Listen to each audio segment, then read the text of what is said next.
लक्षण युक्त व्यक्ति को मेडिसिन उपलब्ध करवाना, अगले 24 घंटे के अंदर आरआरटी टीम के द्वारा उन सभी का टेस्ट कराना, ये सभी कार्यक्रम चलते रहे। आदरणीय प्रधानमंत्री जी का मार्गदर्शन, भारत सरकार का भरपूर सहयोग, कोरोना की दूसरी लहर को भी पूरी तरह नियंत्रित करने के बाद तीसरी लहर की जो आशंका व्यक्त की जा रही है उस पर हम लोग कार्य कर रहे हैं। खासतौर पर तीसरी लहर के बारे में जो आशंका व्यक्त की जा रही है, यद्यपि उसमें कोई सशंकित होने की आवश्यकता नहीं, किसी प्रकार की भयभीत होने की आवश्यकता नहीं, लेकिन सतर्कता और सावधानी आवश्यक है। क्योंकि जिस समय तीसरी लहर के बारे में आशंका व्यक्त की जा रही है वह समय तमाम प्रकार की उन विषाणुजनित बीमारियों की प्रति भी अत्यंत संवेदनशील समय होता है। जब मलेरिया है, डेंगू, कालाजार, चिकनगुनिया, इंसेफ्लाइटिस, तमाम प्रकार की बीमारियां आती हैं और ये सभी क्षेत्र उसके प्रति कहीं न कहीं संवेदनशील रहते हैं। राज्य सरकार ने अभी से इसकी तैयारी प्रारंभ कर दी है। स्वच्छता, सैनिटाइजेशन, फॉगिंग, शुद्ध पेयजल की आपूर्ति की कार्रवाई हो या फिर अभिभावक स्पेशल बूथ के माध्यम से हर जनपद में अभिभावकों को 12 वर्ष से छोटी उम्र के जितने भी बच्चे हैं उनके अभिभावकों को प्राथमिकता के आधार पर वैक्सीन उपलब्ध करवाना और वैक्सीन से उन्हें कोरोना का सुरक्षा कवच उपलब्ध कराना, यह कार्य भी प्रदेश के अंदर युद्ध स्तर पर चल रहा है और हम लोगों ने इसके अभिभावक स्पेशल बूथ हर एक जनपद में स्थापित किए हैं। बलिया जनपद में भी सफलतापूर्वक आगे बढ़ रहा है। पीडियाट्रिक आईसीयू के निर्माण की कार्रवाई भी हमारी हर जनपद में प्रारंभ हुई है। जहां मेडिकल कॉलेजेज हैं, मेडिकल कॉलेजेज में 100 बेड्स के हमारे पीआईसीयू बन रहे हैं। डिस्ट्रिक्ट हॉस्पिटल में 25 से 30 बेड्स के हम लोगों ने पीको के निर्माण की कार्रवाई की है। कुछ सीएससीज को भी हम इसके साथ जोड़ रहे हैं जहां मिनी पीको के निर्माण की कार्रवाई युद्ध स्तर पर चल रही है। और भी इसके लिए जो भी सावधानी होगी उन सबको करने के साथ ही बच्चों की संभावित खतरों को देखते हुए, वो वायरल फीवर हो, मलेरिया, डेंगू, कालाजार, चिकनगुनिया या फिर कोरोना ही क्यों न हो, एक व्यवस्था बनाई जा रही है कि अभी से हम जैसे सेकेंड वेव में निगरानी समितियों के माध्यम से और आरआरटी के माध्यम से हम लोगों ने मेडिसिन किट वितरित किए थे, ऐसे ही इसमें भी हम लोगों ने एक प्रयास प्रारंभ किया है कि 26 जून के बाद व्यापक पैमाने पर निगरानी समितियां जनप्रतिनिधियों के मार्गदर्शन में हर विधानसभा क्षेत्र में विशेष अभियान प्रारंभ करेंगे।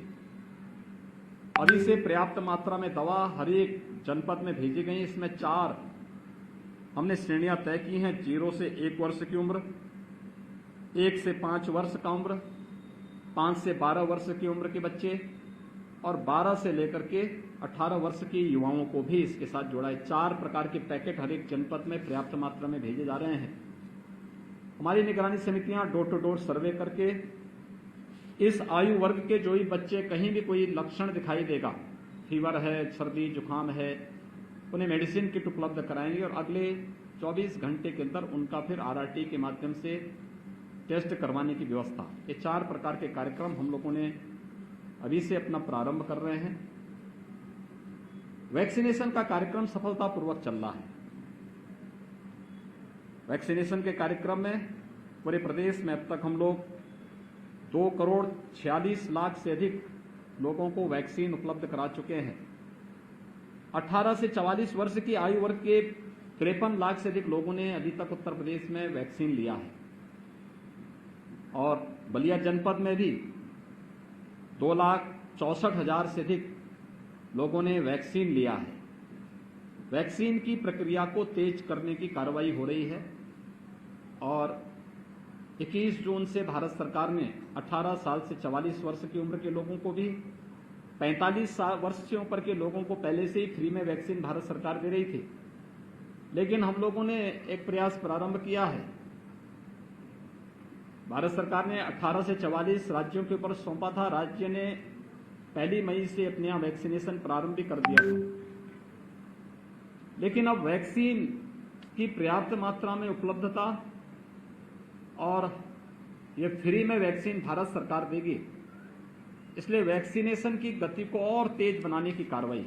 अभी हम 4 लाख वैक्सीन प्रतिदिन दे रहे हैं। 21 जून के बाद हम इसे 6 लाख प्रतिदिन करने की ओर बढ़ रहे हैं और जुलाई प्रथम सप्ताह में हमारा प्रयास है कि प्रथम सप्ताह से ही हम लोग 10 से 12 लाख वैक्सीन प्रतिदिन प्रदेश के अंदर उपलब्ध करवाने का कार्य करेंगे।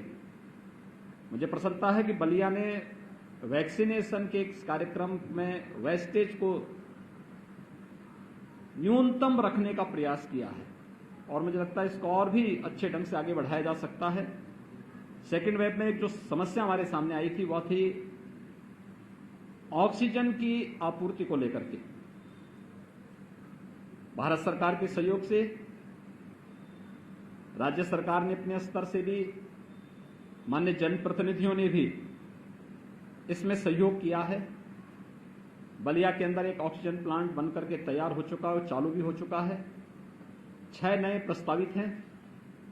प्रदेश के अंदर वर्तमान में हम 431 ऑक्सीजन प्लांट या तो निर्मित कर रहे हैं। 100 ऑक्सीजन प्लांट हमारे स्थापित हो चुके हैं, शेष प्रस्तावित हैं और उस पर तेजी के साथ कार्य आगे बढ़ेंगे।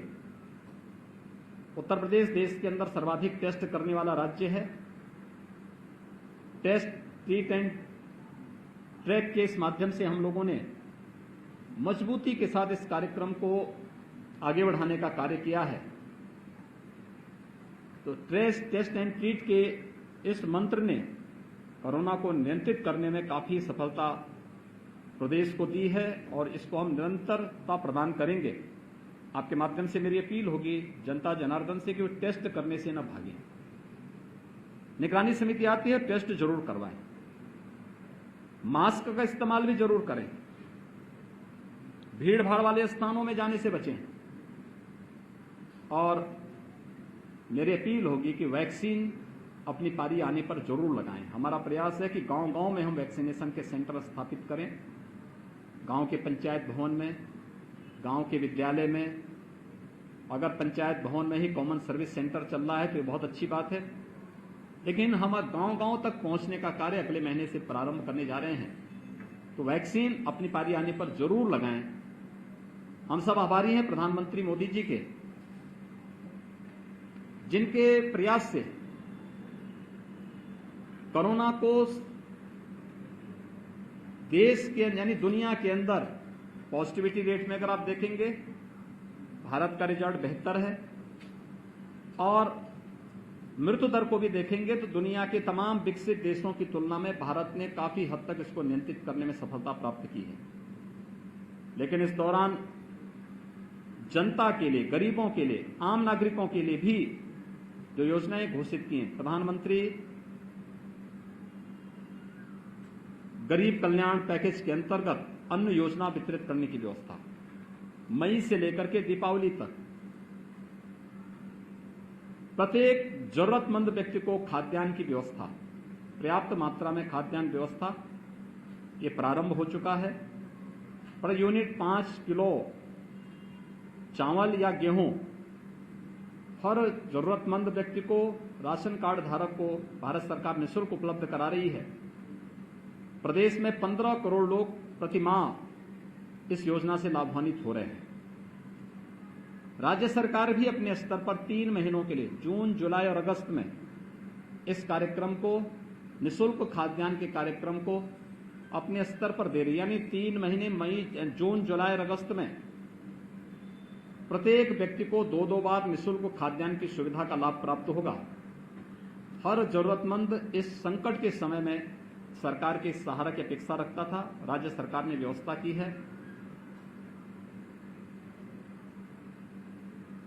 उस वर्ग को जो डेली कमाने खाने वाला है, लेबर क्लास है, स्ट्रीट वेंडर है, कुली है, या गांव में वह व्यक्ति जो अपनी नित्य प्रति के कार्यों के लिए समाज पे निर्भर रहता था, उन्हें भरण पोषण भत्ता देने की कार्रवाई भी अभी हमने विगत दिनों जितने भी प्रदेश के अंदर